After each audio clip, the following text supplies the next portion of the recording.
నామం అనేటటువంటిది ఎప్పుడు చెప్పుకోవచ్చు అంటే దానికే మడి తడి ఆచారం కూర్చున్నాడా నించున్నాడాతో సంబంధం లేదు.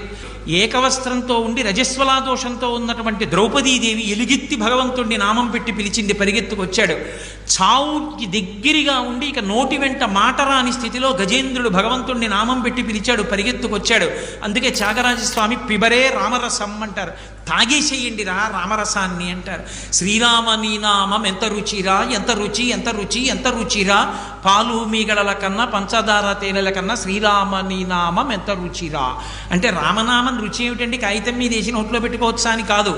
పెరుగు తేనె పళ్ళరసం ఇలాంటివి నాలుక మీద వేసుకున్నప్పుడు నాలుక మీద ఉండేటటువంటి రసాంకురములు దాని యొక్క రుచిని చెప్పినప్పుడు పరవశించినటువంటి మనసు ఏ స్థితిని పొందుతుందో, రామ రామ రామ రామ అనే శ్రీరామనామం చెప్పడంలో ఉండేటటువంటి పారవస్యాన్ని పొందిన నాడు శ్రీరామ నీ నామం ఎంత